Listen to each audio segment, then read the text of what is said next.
నమస్తే పిల్లలు. మీరు ఏం చేస్తున్నారు? సీడ్ బాల్స్ ఇవి. మరి వీటిని ఎట్లా తయారు చేస్తారు? చెప్పండి. ఏ విత్తనాలు? ఏమైనా పర్లేదా? మనం తిని పడేసినాయా? అమ్మా ఇవి సీడ్ బాల్సా? వీటిని ఏం చేస్తారు మీరు?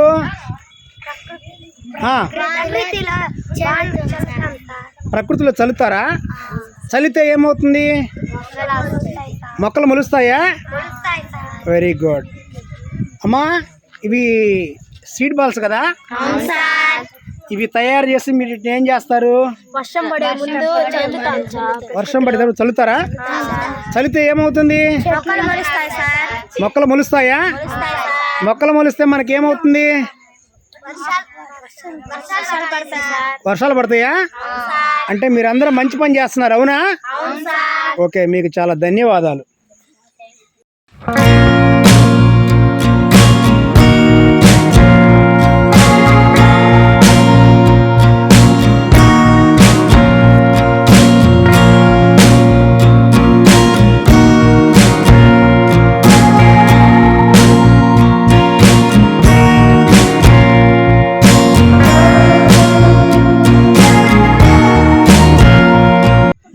ఇవి సీడ్ బాల్సా? ఇప్పుడు వీటిని మీరు తయారు చేస్తున్నారు కదా, ఇవి మీరు తయారు చేసి చల్లేస్తే మొలుస్తాయా? అంటే చెప్పండి. ఓహో, గంట ఆగినాక ఆరిన తర్వాత చల్లాలి. చల్లితే మొలుస్తాయా? ఇందులో ఏమేమి వేశారు? విత్తనాలు, నీళ్ళు కూడా. Very good. అమ్మా బాబు, ఇవి ఏంటమ్మా? Seed balls. ఎందువల్ల మీరు తయారు చేస్తున్నారు వీటిని? వర్షాలు లేకపోతే అడవులు అంతరించిపోతున్నాయి. మేము విద్యార్థులు అందరం ఒక సైనికుల్లాగా అడవుల్లో చెట్లు ఉండేటట్టు కాపాడుతున్నాం. అంటే ప్రకృతి సంరక్షణ కోసం మీరు పాటుపడుతున్నారు. పర్యావరణ పరిరక్షణలో మీరు కూడా సైనికుల్లా ఉంటున్నారా? మరి ఇంతమంది పిల్లలు ఇంత చక్కగా తయారు చేస్తున్నారు కదా, మరి ఎన్ని సీడ్ బాల్స్ మీరు తయారు చేస్తున్నారు? 10,000 మీరు తయారు చేస్తున్నారా? ఓకే, మీ అందరూ కూడా మనస్ఫూర్తిగా హృదయపూర్వక నమస్కారాలు తెలియజేస్తున్నారు. ఓకేనా?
ఈరోజు ఈ కోటి విత్తనాల కార్యక్రమంలో భాగంగా అంటే విత్తన బంతులు సీడ్ బాల్స్ అంటారు.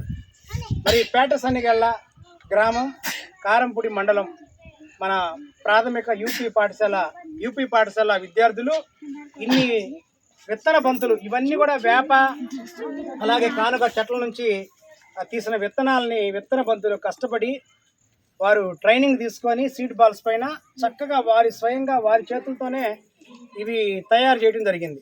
మరి వీటన్నిటిని కూడా ఇక వర్షం పడ్డ రేపెల్లుండిలో వర్షాలు ఉన్నాయి. వర్షం పడ్డప్పుడు మన ఊర్లోనే ఎక్కడో కూడా కాదు, మన చుట్టుపక్కల అడవుల్లోనే పొలాల్లోనే గట్లపైన మన స్కూల్ ఆవరణం చుట్టుపక్కల ఈ విత్తన బంతుల్ని మనం చల్లటం ద్వారా ఇవన్నీ కూడా మొక్కలుగా మొలుస్తాయి. కాబట్టి మనం కోటి విత్తనాల్లో మన స్కూల్ విద్యార్థులు కూడా చాలా చక్కగా పాల్గొని వారి వంతు సహాయార్థంగా ఈ సీడ్ బాల్స్ తయారు చేశారు కదా. మీరేనా? మీకు ఐడియా వచ్చింది కదా. ఇక భవిష్యత్తులో కూడా ఇలాంటి కార్యక్రమాల్లో పాల్గొని ప్రకృతిని కాపాడతారా? ఇవన్నీ సీడ్ బాల్సేనా?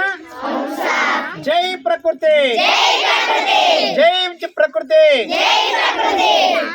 మరి ఈ అవకాశం ఇచ్చిన జిల్లా పరిషత్ స్కూల్ ఉపాధ్యాయులకి అలాగే హెచ్ఎం గారికి ఈ కార్యక్రమంలో పాల్గొన్న ప్రతి ఒక్క విద్యార్థి కూడా పేరు పేరున నా యొక్క హృదయపూర్వక నమస్కారాలు.